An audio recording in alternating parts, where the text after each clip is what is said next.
Bonjour et bienvenue à ce nouveau réveil de l'ORAV. Donc, le réveil de l'ORAV, c'est un rendez-vous de l'agence d'urbanisme Rhône-Avignon-Vaucluse sous le format normalement de webinaire. Donc, on est exceptionnellement aujourd'hui en direct du festival Vélo Passion au Parc des Expos d'Avignon. Donc, c'est un rendez-vous où on aborde généralement les travaux de l'agence, mais aussi des sujets d'actualité du monde de l'urbanisme. Si vous avez des envies pour les prochains réveils de nouveaux sujets, voilà, on est preneur et à l'écoute de vos propositions. Donc, n'hésitez pas à l'indiquer en chat pour les personnes qui nous suivent en ligne. Donc, aujourd'hui, comme je l'ai dit, on est en direct au Festival Vélo Passion. On organise ce webinaire à l'occasion de la sortie d'une publication sur le vélo au quotidien. Et donc, on a quelques intervenants que je vous présenterai tout à l'heure qui vont donc témoigner et nous apporter leur retour d'expérience. C'est la première fois qu'on fait ce webinaire en live. Du coup, si jamais il y a un souci technique, on fera au mieux pour le maintenir ou on le reportera si besoin. Mais bon, on va faire en sorte que tout se passe bien. Voilà, donc cette présentation, elle va se dérouler en 3 temps. On va déjà aborder les bonnes pratiques pour développer le vélo au quotidien. Donc ça, c'est le contenu de la publication de l'agence. Et puis ensuite, comme je le disais, on aura le témoignage de la commune de Velleron qui nous présentera donc un aménagement de voies vertes et un aménagement qui est en cours de test en centre-bourg de la commune. Donc on aura Monsieur Logier et Monsieur Béringuet qui sont élus de la commune pour nous rapporter leur retour d'expérience. Et puis l'intervention de Olivier Marquet, qui est directeur de projet mobilité et aménagement à la ville d'Avignon, qui nous fera aussi son retour d'expérience sur la politique cyclable de la ville. Pour ce qui est des questions, on va se garder un temps en fin de webinaire, donc n'hésitez pas à les poser dans le chat. Pour des questions techniques, ça va être compliqué de prendre les témoignages en direct, donc voilà, merci de poser vos questions en chat. Du coup, la publication du vélo au quotidien, en fait, c'est son contenu qu'on va vous présenter aujourd'hui dans la première partie de la présentation. Donc, déjà, pourquoi on s'intéresse à ce sujet? Pourquoi développer le vélo? Parce que c'est vraiment bon pour la santé, parce que ça coûte relativement peu cher en termes de carburant, ça ne consomme pas de carburant, en termes d'investissement aussi dans un vélo, sauf si on investit dans un vélo à assistance électrique. Néanmoins, globalement, c'est relativement accessible à l'ensemble de la population et ça permet du coup d'avoir des bénéfices sur la santé en termes d'activité sportive, ça ne fait pas de bruit, ça ne génère pas de pollution. Voilà, donc c'est aussi bon pour l'environnement. Globalement, ça donne un meilleur bien-être et une grande attractivité au territoire. Hop. Autre point important, pourquoi développer le vélo? Parce que quand on regarde les déplacements qui sont faits au quotidien, une grande partie sont faits en voiture alors qu'ils pourraient en fait se faire à pied ou à vélo. Globalement, à pied, on est prêt à aller jusqu'à 1 km, ce qui représente 15 minutes de marche. À vélo, on est prêt à aller globalement jusqu'à 5 km, ce qui représente là encore 15 minutes de trajet. En Vaucluse, en fait, ces déplacements de moins de 5 km, ils représentent 60% des déplacements du quotidien. Donc ça veut dire qu'on a une vraie marge de manœuvre pour que des déplacements qui se font aujourd'hui en voiture puissent en fait se faire à pied ou à vélo.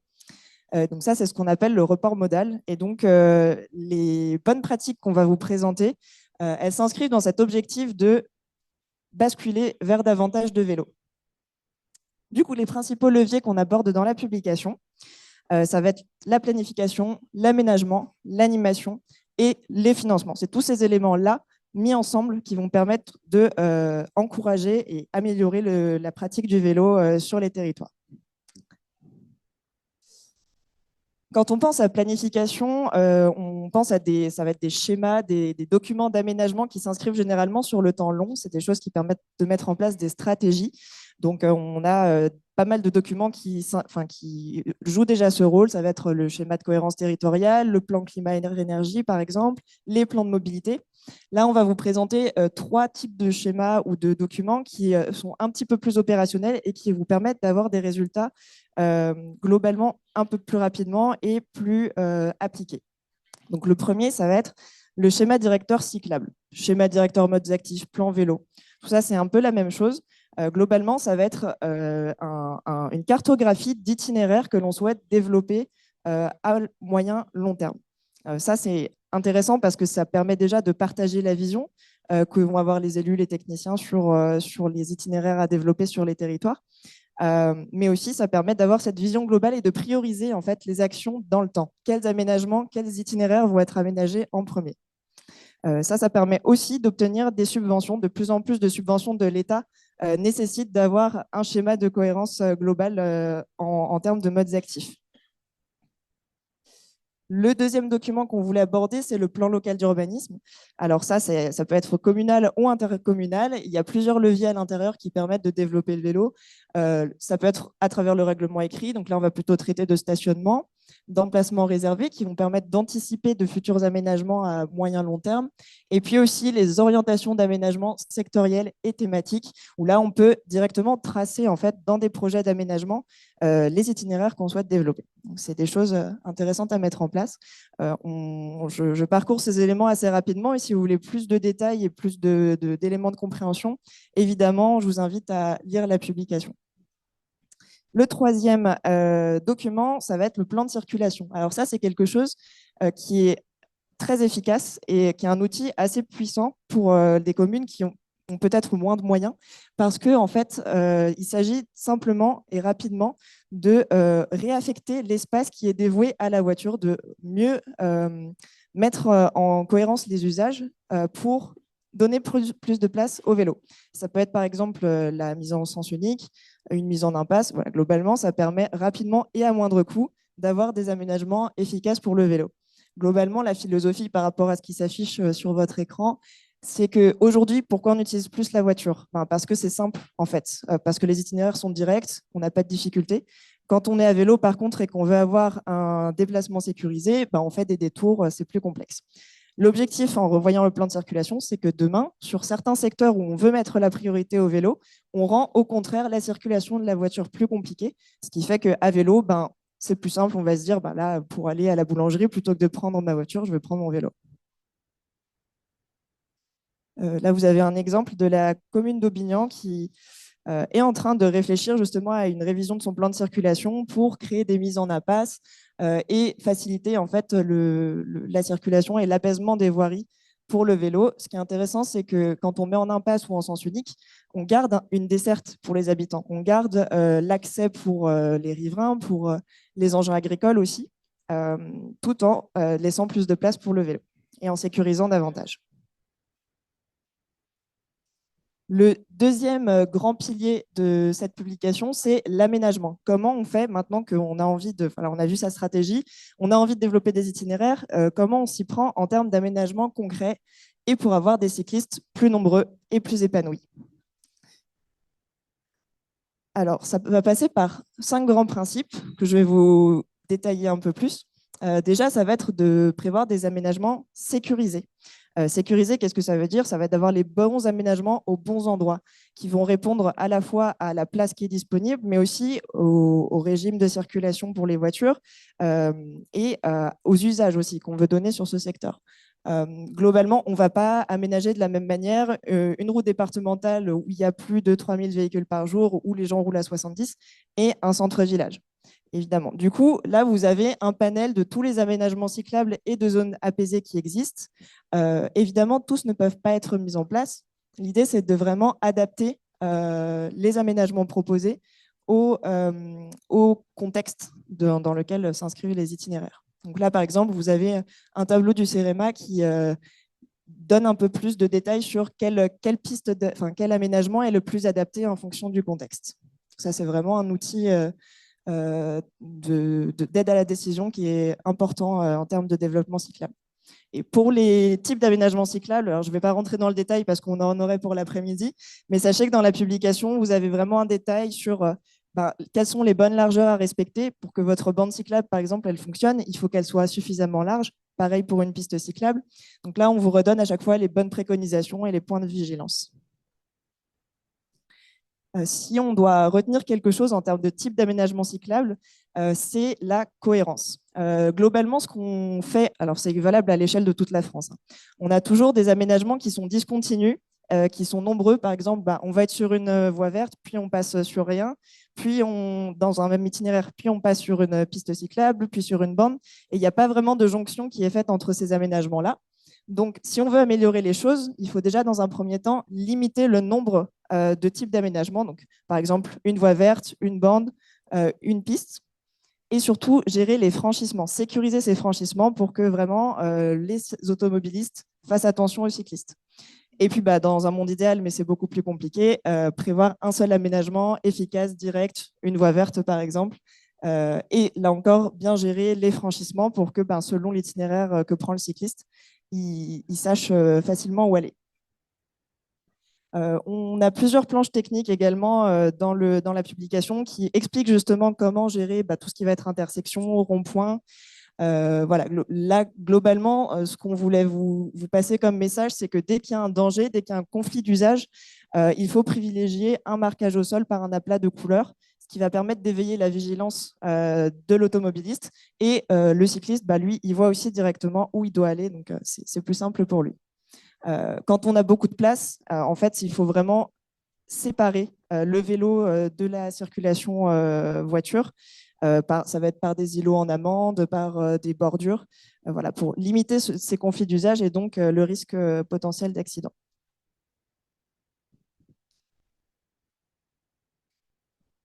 Troisième pilier, ça va être la lisibilité des itinéraires. Bon, là, on revient à ce que je disais par rapport au marquage au sol. C'est important d'avoir une homogénéité dans les aménagements en termes d'identité visuelle, de couleur, de type de revêtement, simplement pour que les cyclistes, d'un coup d'œil, ils sachent où aller, où se diriger et que leur déplacement soit le plus fluide possible et plus confortable. En fait, c'est ça qui va permettre que vos aménagements ils soient vraiment pratiqués au quotidien. Et puis, il y a aussi évidemment un jalonnement à mettre en place, qui soit horizontal, vertical. La complémentarité de ces éléments va vraiment renforcer l'usage de vos aménagements cyclables. Quatrième point, ça va être le développement d'une offre de stationnement abondante et visible et surtout complémentaire. Parce qu'il y a plein de types de stationnement qui existent, les garages sécurisés, les arceaux vélos, les box aussi, qui sont à un usage plus ponctuel. Là, on voulait attirer votre attention sur le fait que chaque type de stationnement répond à un usage spécifique. Et là, par exemple, on voit sur la photo à gauche qu'on est au niveau d'une gare. Il y a un garage sécurisé, c'est déjà très bien. Mais pour l'usager qui est un peu pressé, qui arrive à la dernière minute pour prendre son train, il n'a pas d'arceau et du coup, il s'est là installé sur un grillage qui n'est pas très sécurisé pour lui. Du coup, voilà, il faut vraiment réfléchir à cette complémentarité des stationnements et avoir une offre qui répond à tout type d'usager. Le confort de l'usager, il passe aussi, et c'est le cinquième point, par les équipements, on va dire, facilitants. Ça va être prévoir des bornes de recharge électrique, des casiers, des bornes de réparation, des sanitaires, enfin, toutes ces petites choses en plus qui vont, encore une fois, faciliter l'utilisation de vos aménagements par les cyclistes. Et ça, c'est valable sur tous les grands itinéraires de type voie verte, mais ça peut aussi être proposé à proximité d'un centre-bourg, par exemple, là où on sait qu'il y a beaucoup de passages pour faciliter leur utilisation. Pour revenir à nos quatre grands principes qui font en sorte qu'une politique cyclable va prendre, on a le volet animation. Donc là, je ne vais pas rentrer dans le détail parce qu'on va avoir une illustration par les différents intervenants avec des exemples concrets. Mais globalement, dans la publication, on vous propose un exemple pour aider la mise en œuvre de ces projets, une frise de déroulement de projet. L'important, c'est de mettre en place une gouvernance, par exemple un groupe de travail vélo pour qu'il y ait vraiment un suivi, que ce soit dans la commune ou à l'échelle de l'intercommunalité, et que le partage d'informations fonctionne entre différents services. D'associer aussi évidemment les acteurs locaux, notamment les associations vélo. Il ne faut pas avoir peur d'aller vers elles. Au contraire, c'est des acteurs qui connaissent bien le territoire et qui connaissent bien les aménagements qui fonctionnent. Donc, ne pas hésiter à les associer dans vos projets. Et puis évidemment, co-construire avec les habitants et évaluer vos aménagements. On a un tout petit focus sur le baromètre des villes cyclables. C'est une enquête auprès des usagers qui est menée tous les 2 ans et où du coup les usagers, donc les gens qui pratiquent vraiment vos communes, peuvent faire remonter les secteurs où ils identifient une amélioration et les secteurs où il y a des choses à améliorer justement. Donc ça peut vous permettre de voir si les aménagements qui ont été réalisés fonctionnent ou non. Il y a évidemment un gros travail de communication et de sensibilisation à mener. Ça, je laisserai la ville d'Avignon détailler un peu plus des exemples.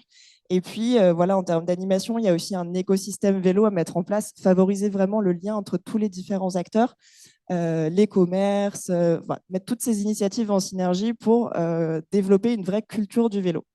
Et puis, on voulait mettre un peu en avant l'exemple de la Cove. Donc, c'est un territoire qui a mis à disposition de ses agents des vélos à assistance électrique, tout simplement pour qu'ils essayent. Ils peuvent louer sur une semaine, 2 semaines, un mois. Et l'idée, c'est qu'en fait, voilà, ils se rendent compte que finalement, utiliser le vélo au quotidien, ça peut se faire. Et si ils se mettent à apprécier, ils peuvent aussi en parler autour d'eux. Et voilà, de proche en proche, ça développe la pratique sur le territoire. C'est une manière de montrer l'exemple. Et dernier point, dans la publication, il y a aussi un tableau qui présente les différentes possibilités de financement, donc à l'échelle nationale, européenne, plus locale, départementale. Donc là encore, je ne vais pas rentrer dans le détail, mais n'hésitez pas à jeter un œil pour voir comment financer vos projets. Voilà. Je vais passer la parole du coup à la commune de Velleron.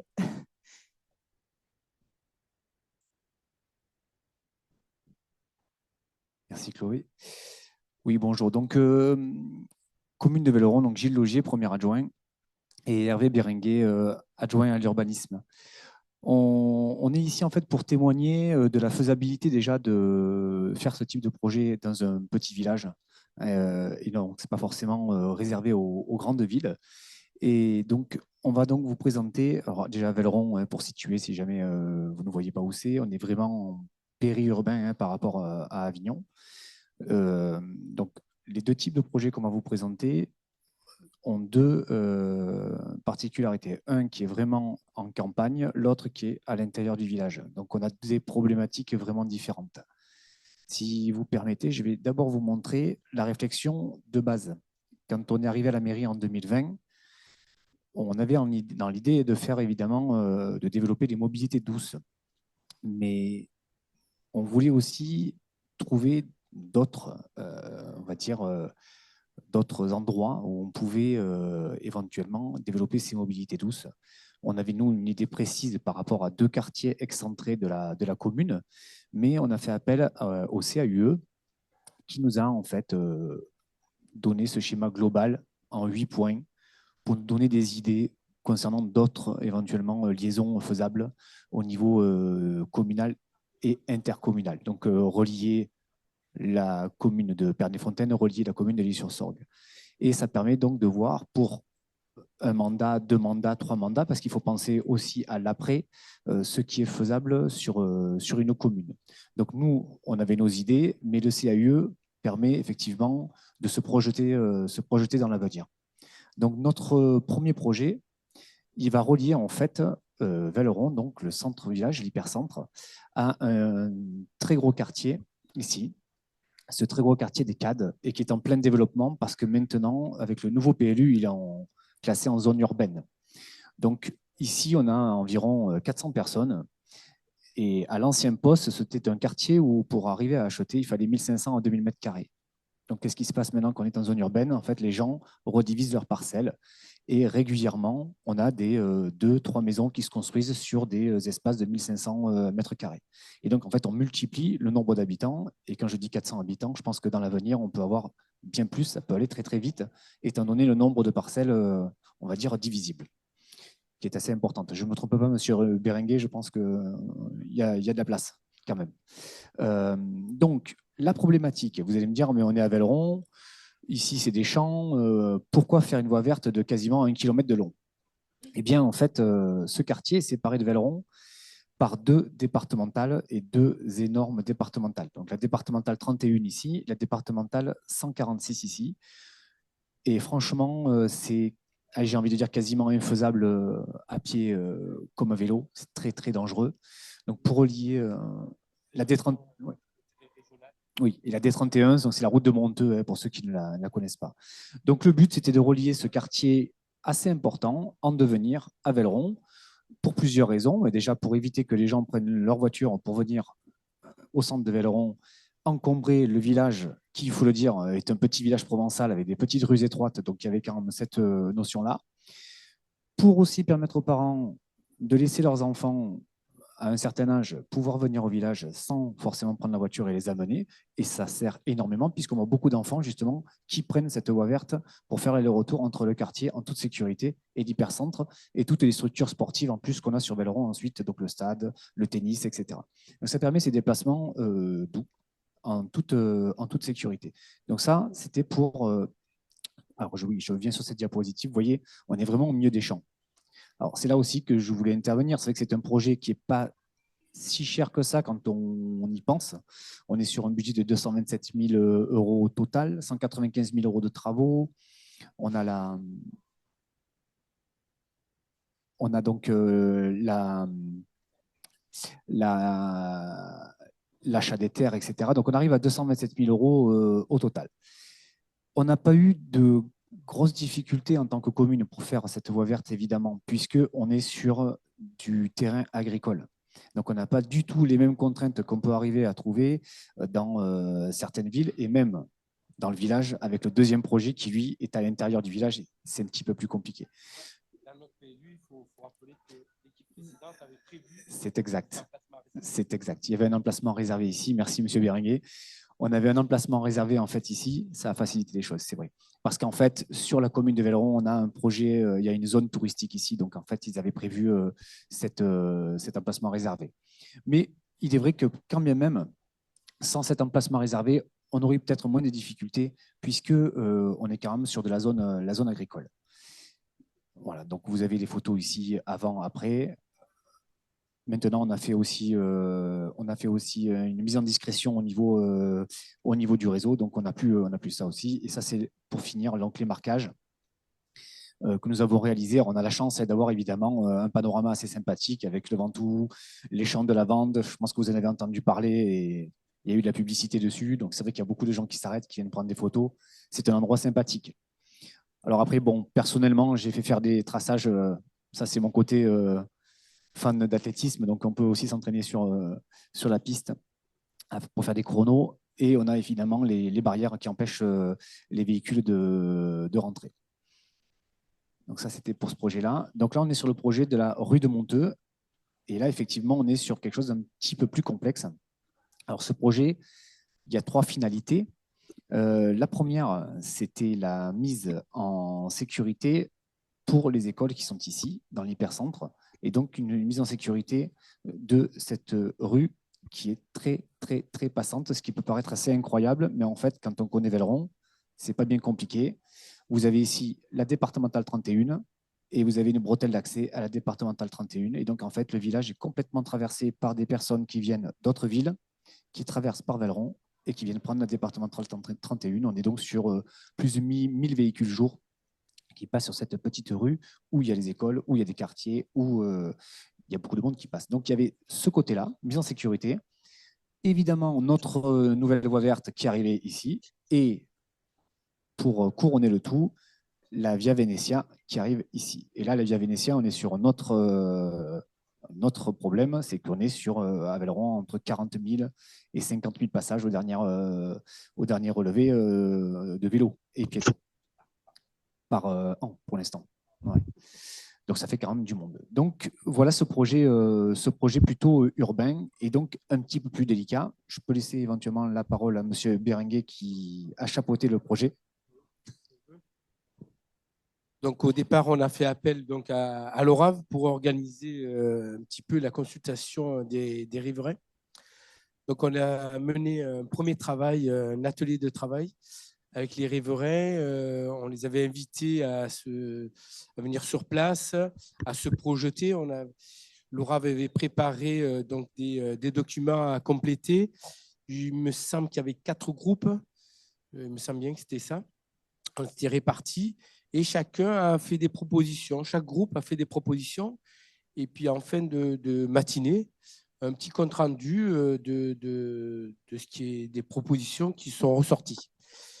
Donc majoritairement, quand même, est ressorti plutôt l'idée d'une mise en sens unique et de profiter de la largeur pour laisser une place à l'automobile et puis une belle largeur à peu près équivalente pour les déplacements doux, vélo, piétons. suite à ça, un compte-rendu a été fait par l'ORAV auprès des riverains qui ont pu s'exprimer. Et puis, nous avons décidé dans la foulée de faire de suite un test. L'ORAV nous avait présenté donc, des aménagements possibles, comme on voit ici, là.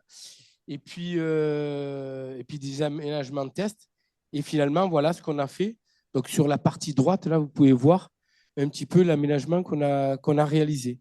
Donc, tout simplement avec des J11, des GBA, parce que les J11, on a quelques récalcitrants qui passaient par-dessus.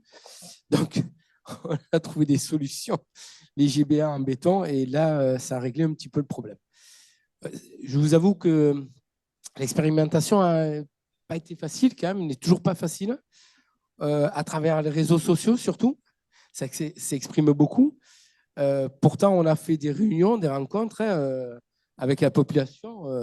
Je pense qu'on avait été clair et transparent. Mais malgré tout, voilà, c'est pas évident. La photo du bas, là, on voit sur la droite, là, c'est l'école. Et la partie gauche, donc c'est la partie qu'on a laissée pour l'automobile, et la partie droite, donc pour les vélos et piétons. Suite à ça, on a testé depuis combien de temps déjà? Depuis mai, on est dans un sens, le sens montant, on va dire. Et là, prochainement, la semaine prochaine, on va inverser le sens. A priori, certains riverains pensent que c'est mieux. On va bien voir ce que ça donne. Courant décembre, on va tenir des permanences au niveau de l'école, au niveau de la mairie, et recueillir un petit peu l'avis des riverains, l'avis des Véloronnais, pour savoir ce qu'ils en pensent et voir qu'est-ce qu'on fait derrière. Est-ce qu'on continue dans ce sens-là, c'est-à-dire sens unique ou pas, voilà, on verra bien. Pour l'instant, rien n'est. Les aménagements provisoires, oui, environ 500 euros, 1500 euros quand même. C'est rien que. Non, ben, les panneaux, le panotage, plus les J11, un peu de peinture au sol pour pouvoir indiquer, puis voilà quoi. Voilà, plus peut-être les panneaux aussi, entre guillemets, publicitaires. Voilà. Bon, qu'est-ce que. Je pense que c'est bon. Voilà, ben aujourd'hui, voilà ce que ça donne. Hein. Voilà, bon. Moi, j'en suis plutôt satisfait. Je trouve que c'est pas mal. C'est une bonne idée. Dans un test, on ne peut pas aller jusqu'au bout. Évidemment, des riverains nous font remonter que c'est dangereux au niveau des intersections. Sauf que ça, c'est des aménagements qui pourront venir qu'à posteriori, une fois qu'on aura terminé les tests et qu'on s'engage vraiment à pérenniser ce type d'aménagement. Voilà. Je vais laisser la place à Olivier Marquet.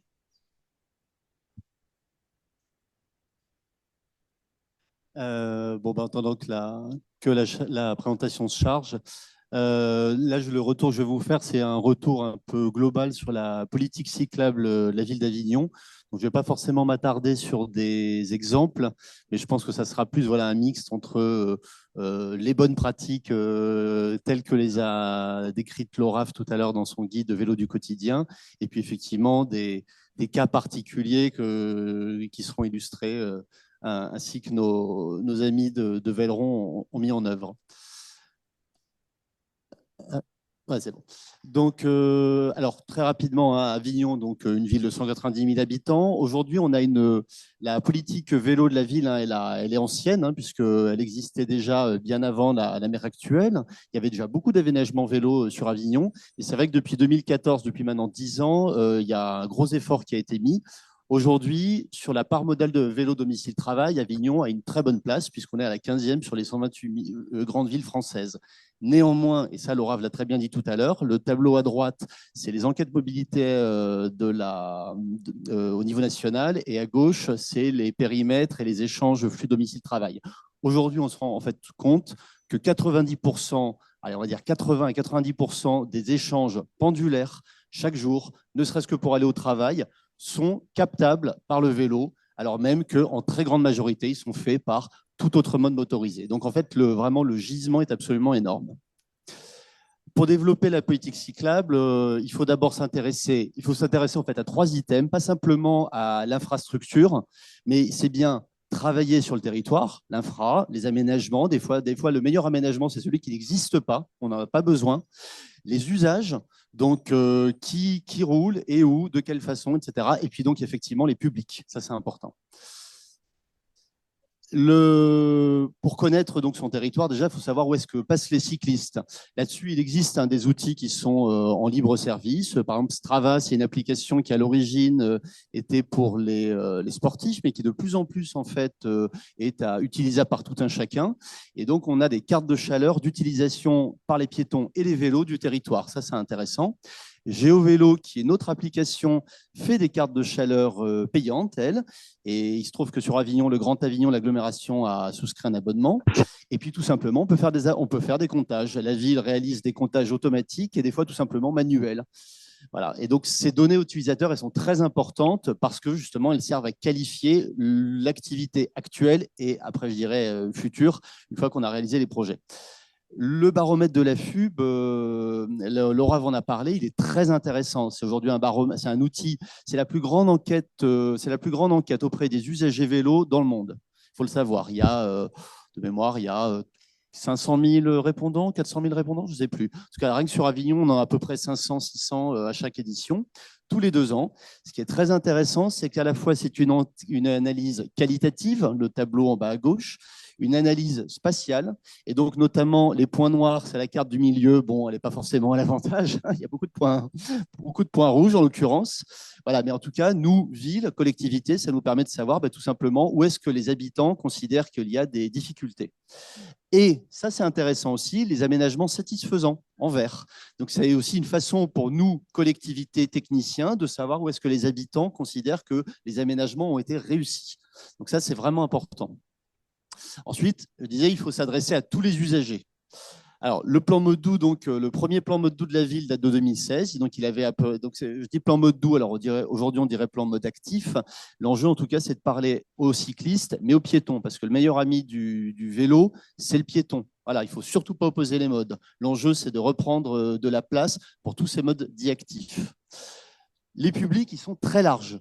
Donc, il ne faut pas forcément se focaliser sur le pendulaire, les gens qui vont au travail. Il ne faut pas se focaliser que sur les écoles, que sur les touristes. Il faut en fait prendre tout le monde parce qu'on est tous, à chaque moment de notre vie et à minima sinon de notre journée, on fait tous presque partie de ces publics. Et un bon écosystème vélo, c'est vraiment un écosystème qui va justement nous offrir une alternative piéton-vélo à tous les moments de notre vie, en fait. Le meilleur aménagement, c'est celui qui n'existe pas. Donc déjà, la question, c'est bien apaiser la voirie. Laura l'a très bien dit, il y a les plans de circulation. Le plan de circulation, c'est juste des sens interdits pour empêcher les véhicules de passer là où ils ne devraient pas passer. Sur Avignon, on en a déjà mis 2, ou même 3 plutôt, en œuvre depuis 2019, ça avec de très bons résultats en termes de baisse de trafic et d'augmentation des vélos. Le dernier, le plan Faubourg, a fait couler beaucoup d'encre. Voilà, également des oppositions de riverains. Mais de manière générale, il faut poser une hiérarchie de la voirie. Quels sont les quartiers à 20 km/h, les zones de rencontre, quels sont les quartiers à 30 et quels sont les quartiers sur lesquels on accepte que les véhicules aient une vitesse supérieure. Parce que, dire simplement, à 30 km/h, on a 80%, avec un choc entre un piéton et une voiture, le piéton a 80% de chances de s'en sortir. À 50 km/h, le piéton a 80% de chances d'en mourir. Donc, c'est aussi simple que ça. Évidemment, il y a besoin d'infrastructures. Donc, la ville a mis en œuvre un schéma directeur des itinéraires cyclables. C'est à la fois un réseau d'infrastructures vélo continu, tant que faire se peut, des services, du jalonnement. À noter que la communauté d'agglomération, donc le Grand Avignon, travaille avec l'ORAV pour définir le même réseau express vélo à l'échelle de l'agglomération, dont fait partie Velleron d'ailleurs. Voilà, donc c'est important parce qu'effectivement, notre aire urbaine, les déplacements sont évidemment pas que sur Avignon. Avignon est le centre et capte 85% des déplacements pendulaires, mais il faut bien aller chercher les gens chez eux. Donc l'enjeu, c'est d'avoir des continuités pour parler à tous les publics. Ce qui est important, donc bon, alors là je ne vais pas m'attarder, mais voilà, ce qui est important, c'est qu'il y a plusieurs outils infrastructurels, hein. Il y a des pistes, il y a des aménagements sécurisés séparés de la circulation. Il y en a d'autres qui ne le sont pas, mais qui potentiellement peuvent suffire. Voilà, sur Avignon, en tout cas, ce qui est important, c'est que l'infrastructure, ce n'est pas un totem. On ne fait pas de l'infra pour faire du chiffre et pour faire joli. On fait de l'infra au bon endroit pour le bon besoin. Ça, c'est vraiment important.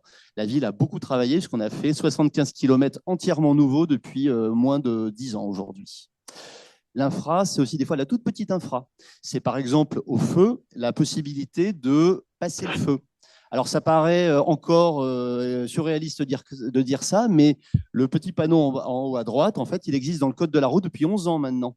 C'est le M12, céder le passage cycliste. Pourquoi en fait faciliter le passage des feux? Je rappelle que les carrefours à feu sont apparus parce que le trafic routier avait augmenté. Voilà, ça c'est important. Donc l'enjeu, c'est peut-être aussi que les vélos, que les piétons puissent justement traverser, pas forcément sur des passages piétons pour les piétons, ou que les vélos puissent passer les feux. C'est tout simplement de passer de la code de la route au code de la rue. Et c'est aussi de dire, un vélo, quand il est au feu, s'il n'a pas de sas vélo pour se mettre devant les voitures, la voiture va lui passer devant parce qu'elle est plus rapide, tourne à droite, il tourne à gauche, il se fait shooter. Voilà. Et le M12, justement, donc ce panneau, avec de très bons retours d'usage, hein, il y a des études qui viennent de sortir, je crois, à Paris, sur Grenoble, etc. Il n'y a pas plus d'accidentalité en autorisant les cyclistes à passer, même quand le feu est rouge pour eux, et évidemment, c'est dans la priorité à tout le monde. Par contre, il y a un vrai intérêt, c'est qu'en fait, ils échappent au danger qui est la circulation. Voilà. Évidemment, il faut des services. Le baromètre de la FUB sur Avignon, mais un peu partout en France, le dit, il faut du stationnement. Le stationnement chez nous, c'est des stationnements sur voirie, c'est des stationnements dans des consignes sécurisées. Alors, on voit des consignes en gare, mais pas que. Par exemple, Avignon, c'est une ville médiévale. En fait, évidemment, dans un tissu médiéval, il n'y avait pas de vélo à l'époque. Donc, les gens ne savent pas où garer leur vélo quand ils habitent en centre-ville. Et donc, en fait, aujourd'hui, ne pas savoir où stationner son vélo quand on habite en centre-ville, en fait, c'est tout simplement ne pas avoir de vélo. Donc, il faut des consignes, il faut des arceaux sur l'espace public, des consignes temporaires. Aujourd'hui, on en a on en a 5 même, gérés par la ville ou par Avignon Tourisme, notre SPL. Demain, il y en aura plus et le Grand Avignon, justement, va apporter toute une politique là-dessus. Et puis, on développe aussi des arceaux nous-mêmes. Nos services techniques, en fait, mettre en œuvre des arceaux qu'ils soudent eux-mêmes et qu'on peut très facilement mobiliser pour les installer soit sur des événements, festivals, pour Vélo Passion, etc., et pour répondre aux besoins. Évidemment, il faut des services, donc, au-delà du stationnement, et notamment les bornes de réparation de gonflage. Il faut des plans, mais il faut aussi des points d'eau, il faut aussi des WC, etc. Voilà, donc, tout ça, ça fait partie, en fait, de l'écosystème vélo, parce que, par exemple, pour les plans, on se dira, le pendulaire, il n'en a pas forcément besoin, mais le touriste, il en a besoin. Et puis, on se rend quand même compte que même dans sa ville, on ne sait pas où sont les aménagements. Le vélo pour tous, ça veut dire qu'une fois qu'on a parlé des infrastructures, des services, il faut parler aussi aux gens. Comment est-ce qu'on peut acheter un vélo? Et voilà, donc la ville a mis en œuvre depuis maintenant 3 ans un fonds d'aide vélo. Aujourd'hui, on est parmi je pense que réellement qu'en France, on est les plus ouverts. On n'est pas ceux, on va le dire, on n'est pas ceux qui donnent le plus. Par contre, on est ceux qui subventionnons le maximum. C'est-à-dire qu'on subventionne l'achat de vélos neufs, l'achat de vélos d'occasion, l'achat de vélos cargo électriques ou pas, et pareil sur les vélos, l'achat d'équipements de sécurité, et on subventionne également la réparation vélo. Ce qui veut dire que vous avez besoin d'acheter un cadenas, une roulotte, une carriole pour le petit, vous pouvez. Voilà. Et donc, après, on est entre 50 et 150 euros, etc. Là, j'ai remis un tableau juste pour les Vauclusiens de tous les types de produits et tous les types d'acteurs susceptibles de subventionner. En tout cas, voilà, ce qui est important, c'est qu'on a voulu viser tous les publics, donc en étant très large. Alors, c'est bon, je suis pas en retard. On a un petit point sur Avignon. On essaie quand même de faire entre guillemets un petit pôle d'excellence autour du vélo, de l'écomobilité scolaire, en fait. Depuis maintenant 7 ans, en fait, on a fait un diagnostic sur les 58 écoles de la ville. À l'origine, c'était d'abord la sécurité aux abords des écoles. On a travaillé notamment avec les services gestionnaires et notamment avec les ASVP, les agents qui font la circulation, la police municipale, etc. Et en fait, petit à petit, on sécurise les abords des écoles, on élargit les parvis, etc. On enlève les voitures, parce qu'on connaît tous le phénomène du drive. Pendant 5 minutes, c'est un embouteillage monstrueux et après, il n'y a plus personne. Mais pendant cet embouteillage monstrueux, il y a tous les élèves, toutes les voitures et c'est très dangereux. Voilà. Et donc, on essaie de sécuriser les abords, de sécuriser les parcours aussi, et pour rendre vraiment crédible l'arrivée en vélo à l'école. Ça passe par des élargissements de trottoirs, des traversées piétonnes sécurisées raccourcies, du stationnement supprimé, évidemment des vélos et de la végétalisation parce que le meilleur espace, c'est celui sur lequel on a envie d'aller. Et donc là, j'ai un très bon exemple, hein, je trouve toujours très parlant, c'est une école dans un quartier pavillonnaire. En 3 ans, même pas en 2 ans, avant, en haut à droite, 40 places, un parking drive, une horreur. J'en sais quelque chose, j'y ai mes enfants. En 2020, arrivée du Covid, plaf, on a fermé le parking. On s'est rendu compte que les gamins commençaient à jouer, alors même que c'était dégoûtant, c'était de l'enrobé. Hein. Et bah, l'année d'après, on a tout décrouté, on a tout végétalisé. Et aujourd'hui, c'est une vraie place de quartier, vraiment en cœur, dans un quartier pavillonnaire où théoriquement, il n'y avait pas vraiment de place. Donc en plus, c'est devenu un lieu de vie.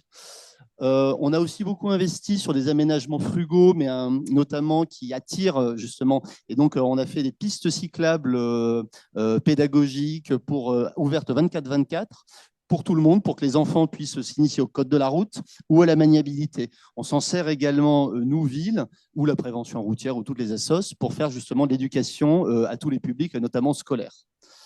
Voilà. Enfin, ce qui est important, c'est donc de donner à voir le réseau, donc c'est de faire de l'information. Ça, j'avoue, historiquement, on n'est pas très bon. On essaie de maximiser l'information et donc Vélopassion, notamment, c'est un bon moyen. On fait donc des dépliants. Voilà. On donne ces dépliants, ils sont orientés pour le vélo du quotidien, ils sont orientés pour le tourisme. Là, c'est l'arrière de notre dépliant où il y a les points d'intérêt touristique. On essaie de montrer qu'en fait, à vélo, on va très vite. Donc, on met par exemple ce genre de plan minuté. On essaie de montrer, alors on ne met pas forcément sur le gros dépliant, par contre, on a des dépliants pour les écoles ou pour tout le monde pour montrer quel est le code de la route intéressant, le minimum en fait à connaître. Aussi, quels sont les bons comportements. Tout cycliste a un jour dans sa vie failli se prendre une portière. Tout cycliste a voulu tourner tout droit, alors a voulu aller tout droit à un carrefour alors qu'un véhicule tournait à droite, etc., etc. Voilà. Ça, c'est important pour nous parce que ça permet. C'est bien beau de faire des infras, mais si les gens ne savent pas les pratiquer, c'est compliqué. Voilà. Et on travaille aujourd'hui justement sur le parcours aux écoles. Donc pour les 58 écoles, c'est un gros travail. Donc on va essayer d'identifier en fait les parcours les plus sécurisés pour justement donner à voir vraiment un produit, une information la plus ciblée possible pour les usagers. Et donc après, effectivement, on travaille aussi sur le tourisme, hein, la Provence à vélo. Voilà, le vélo, le cyclotourisme en Vaucluse, c'est très développé et évidemment, il faut se baser là-dessus. GeoVélo est un outil très bon pour connaître le territoire. Hein, je ne m'appesantirai pas dessus. Voilà. Et enfin, donc, la bonne nouvelle, hein, c'est que ça paye, honnêtement. On est parti de loin, hein, comme beaucoup. Mais voilà, sur le baromètre des villes cyclables, on est en progression permanente depuis le premier en 2017. On est dans la moyenne des villes de la catégorie, on a une note supérieure. Et pour toutes les villes de l'arc méditerranéen de plus de 50 000 habitants, les grandes villes, on est la première ville, devant Marseille. Marseille, c'est... Bon, je n'ai rien à dire. Devant Montpellier, devant Nice, etc., etc. Voilà, donc non, effectivement, ça paye. Voilà.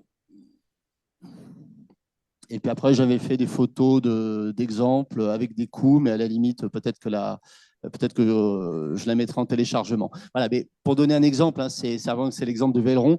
C'est pas très compliqué des fois de faire des pistes cyclables. Hein, c'est juste prendre une voie, mettre une bordure béton, du marquage, des voies vertes ici. Des fois, c'est des points noirs très compliqués. Là, ça va aller très cher. C'est Réal Panier, un énorme giratoire. Mais des fois, c'est très simple. Un point noir, par exemple, ça peut être tout simplement l'interruption d'une piste à un arrêt de bus. Eh bien, on a fait ce genre de solution qui marche très bien, qui est étonnante, mais en fait, qui marche vraiment très bien. On est sur une piste qui voit passer plus de 1000 vélos par jour. Hein, donc, on est en plein cœur de ville.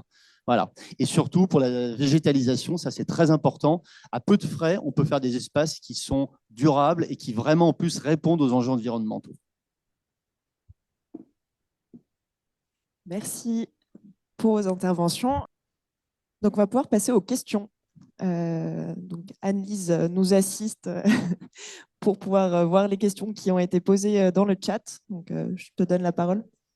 Oui, alors on n'a pas forcément de nouvelles questions. C'était surtout où trouver les informations. Donc, les publications sont sur notre site. Également, l'exemple de Velleron, donc le chiffrage, pareil, c'est dans une fiche d'identité du territoire qui est également donc, disponible sur notre site internet dans la partie ressources. Après, je ne sais pas si des personnes également qui sont dans la salle ont des questions, n'hésitez pas.